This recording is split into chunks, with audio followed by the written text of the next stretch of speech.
सबसे बड़ा मालियाती स्कैंडल आज बेनकाब होगा।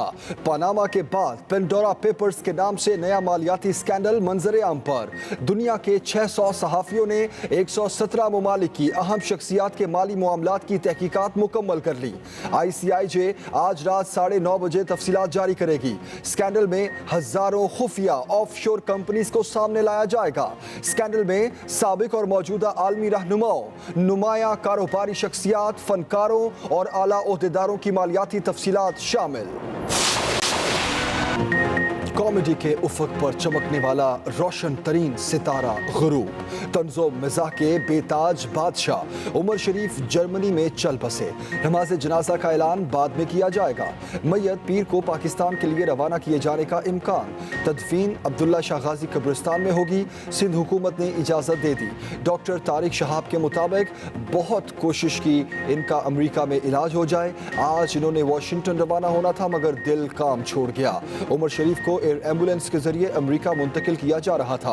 रास्ते में तबीयत खराब होने पर जर्मनी के अस्पताल में मुंतकिल किया गया। उमर शरीफ की उम्र 66 बरस थी। न सिर्फ पाकिस्तान बल्कि बर्रे सगीर के नामवर तरीन कॉमेडियन थे। 40 साल तक चेहरों पर सिर्फ मुस्कुराहटें ही बिखेरी। उमर शरीफ एक खूबसूरत इंसान है, खूबसूरत आर्टिस्ट और एक बहुत ही अच्छा दोस्त। गमगुसार हमें छोड़ के चला गया। वो अपनी मिसाल आप हैं और जिस तरह से वो कॉमेडी करते थे, स्टैंड अप कॉमेडी, उसमें उनका कोई नेमुल बदल नहीं था और वो खुद अपने जुमले क्रिएट करते थे। इतना प्यारा फनकार जो दूसरों के दुखों को खुशियों में बदल देता था। हम ऐसा एसेट खो चुके हैं जो हमारा नाकाबिले तलाफी नुकसान है। दिली सदमा पहुंचा और मैं उनकी वाइफ को, उनके बच्चों को सब्र की तकलीम कर सकती हूँ। पूरी शोबिस इंडस्ट्री अश्कबार, आंखें नम, दिल भर गए। शोबिस शख्सियात लेजेंडरी फनकार उमर शरीफ की यादें ताज़ा करते हुए रो पड़े। सीनियर अदाकार गुलाम मोहिउद्दीन ने कहा उनकी कमी हमेशा महसूस होगी। अदाकार एहसन खान ने कहा सारी जिंदगी हंसाने वाला फनकार अपने चाहने वालों को रोता छोड़ गया। अताउल्लाह इसा खेलवी ने लेजेंड कॉमेडियन को मुस्कुराहटों की बहार करार दिया। कवि खान बोले उमर शरीफ ने शोबिस इंडस्ट्री के लिए बहुत काम किया। सुहेल अहमद ने कहा उमर शरीफ पाकिस्तान के लिए अल्लाह ताला का तोहफा थे। जनाब उमर शरीफ साहब बहुत कमाल एक्टर थे और उनके काम को उनके फैन जब तक दुनिया में वीडियो वगैरह है, विजुअल है, उनको याद रखेंगे। ऐसा फनकार सैकड़ों सालों में एक पैदा होता है और मैं यही कहूँगा कि उनका इंतकाल जो है वो एक कौमी सानिया है। उमर शरीफ का खला शायद कभी पुर नहीं होगा। भारतीय फनकार भी गहरे दुख में। भारतीय कॉमेडियन जॉनी लीवर ने कहा उमर शरीफ जैसा फनकार दोबारा पैदा नहीं हो सकता। उनके साथ कई सफ़र किए, बहुत लंबा अरसा गुजारा, कभी नहीं भूल पाऊंगा। कपिल शर्मा ने ट्वीट किया अलविदा उमर शरीफ। दलेर मेहंदी ने कहा इंतकाल की खबर सुनकर बहुत दुख हुआ, उनके मद्दाह हमेशा उन्हें याद रखेंगे। भारतीय अदाकार रजा मुराद बोले उमर शरीफ सैकड़ों में एक थे, जहां जाते थे कहकहे बिखेर देते थे। कॉमेडियन राजू श्रीवास्तव ने कहा उमर शरीफ की कमी कोई पूरी नहीं कर सकता। भारतीय फिल्म प्रोड्यूसर राकेश समरवाल का भी इजहार अफसोस।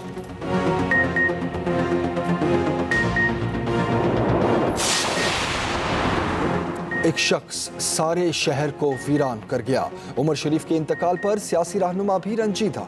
वज़ीर आज़म इमरान खान ने कहा शौकत खानम फंड रेजिंग के दौरान उमर शरीफ के साथ दौरों पर जाने का शर्फ हासिल रहा। वो एक बेहतरीन अदाकार थे, हमेशा उन्हें याद रखा जाएगा।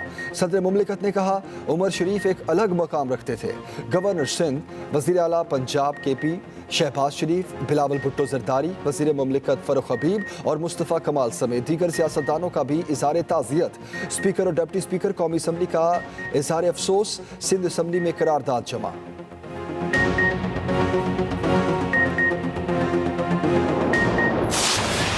कलअदम टीटीपी हथियार डाल दे तो मुआफ कर देंगे, वज़ीर आज़म इमरान खान का बड़ा ऐलान। कलअदम तहरीक तालिबान पाकिस्तान से अफगानिस्तान में मुज़ाकरात की तस्दीक। तुर्क टीवी को इंटरव्यू देते हुए वज़ीर आज़म ने कहा, अफगान तालिबान मुज़ाकरात में सालिस का किरदार अदा कर रहे हैं, मुआफ़ी मिलने के बाद आम शहरी की हैसियत से रह सकते हैं।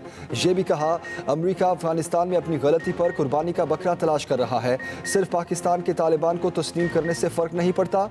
भारत मकबूजा कश्मीर में जुल्म ढा रहा है। वज़ीर आज़म का मुल्क में बेपनाह महंगाई का भी एतराफ़। तसल्ली दी, महंगाई की लहर आर्जी है, अपोजिशन को सियासी लिमिटेड कंपनियां करार दिया।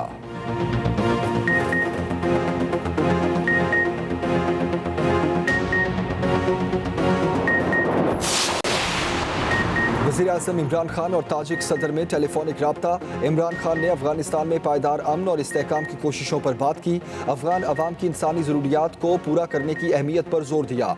आलमी बरादरी से किरदार अदा करने को कहा।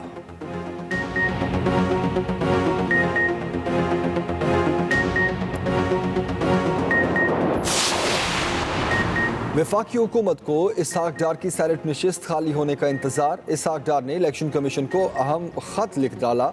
चेयरमैन सेनेट को भी खत की नकल भिजवा दी। कहा, 40 दिनों में हल्फ लेने का इत्तलाक मुझ पर नहीं होता। इलेक्शन कमीशन ने मेरा नोटिफिकेशन किया था, जिसे 8 मई 2018 को सुप्रीम कोर्ट ने मुअत्तल किया था। सुप्रीम कोर्ट में मेरा मुकदमा ज़ेर इल्तवा है, जिसके तहत मेरा नोटिफिकेशन मुअत्तल है। जब तक फैसला नहीं आता मैं सेनेट का हल्फ नहीं ले सकता। खत में 1 सितंबर के सदारती ऑर्डिनेंस का भी हवाला दिया गया। $26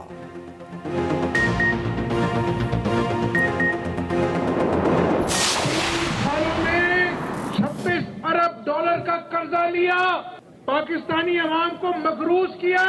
कहता है कि हमारी सड़कें नवाज शरीफ दौर की सड़कों से सस्ती हैं। मैं पूछता हूं कि तुमने एक ईंट नहीं लगाई, कौन सी सड़कों की बात करते हो? इमरान खान ने 3 साल में $26 अरब कर्ज लिया, एक ईंट तक नहीं लगाई। हमजा शहबाज का मुल्तान में वर्कर्स कन्वेंशन से खिताब। कहा, पीटीआई वाले कौन सी सस्ती सड़कों की बात करते हैं? 3 साल गुजर गए, जनूबी पंजाब सूबा बनाने का वादा पूरा नहीं कर सके। जनूबी पंजाब में हमजा शहबाज की पार्टी रहनुमाओं से भी मुलाकातें।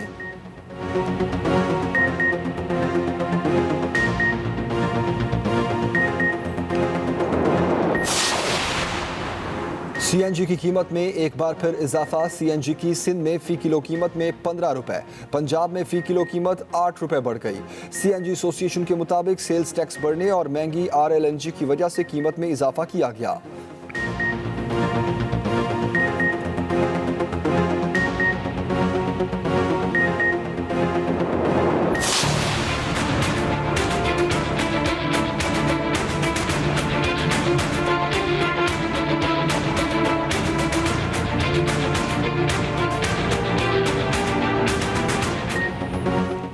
समंदरी तूफान अभी से अपना रंग दिखाने लगा। शाहीन कराची से 470 किलोमीटर दूर, 7वां अलर्ट जारी।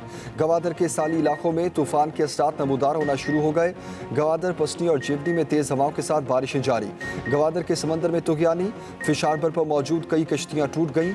बहुत सी कश्तियों के इंजन और सामान डूब गए। बिजली के कई खंभे जमी बोस। कराची के मुख्तलिफ इलाकों में भी बादल बरस पड़े। महकमा मौसमियात ने साहली इलाकों में अर्बन फ्लडिंग का खदशा जाहिर कर दिया। माहीगीरों को 3 अक्टूबर तक गहरे समंदर में जाने से रोक दिया गया।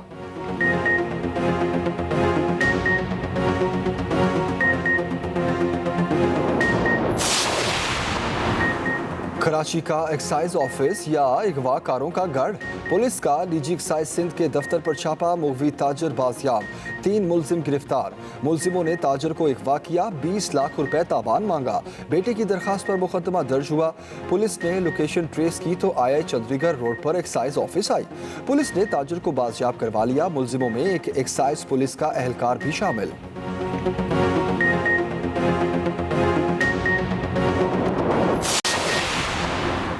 लाहौर में डेंगू बेकाबू होने का खदशा। सूबाई वज़ीर सेहत डॉक्टर यास्मीन राशिद ने खतरे की घंटी बजा दी।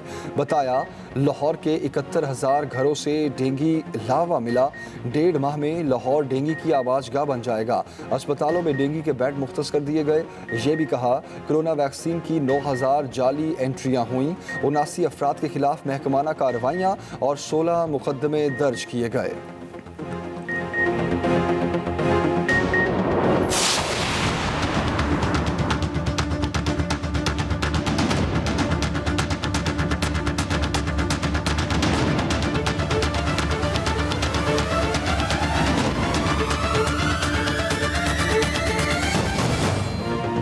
वैक्सीन नहीं लगवाई तो फौरी लगवाएं, खुद को और अपने प्यारों को कोरोना से महफूज बनाएं।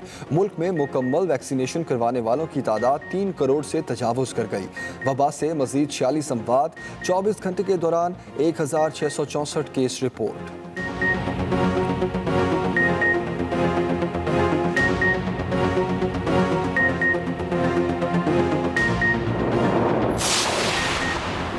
अमरीका बरतानिया का इंतजार ना किया जाए, अफगान हुकूमत को तस्लीम किया जाए। अमीर जमात इस्लामी सिराजुल हक का मुतालबा। कहा, मुल्क बदतरीन सूरत-ए-हाल से दो चार है। सारी पार्टियों का कचरा एक मुसल्लत पार्टी में जमा है, जिसका हाथ अवाम की जेब और पांव गर्दन पर है।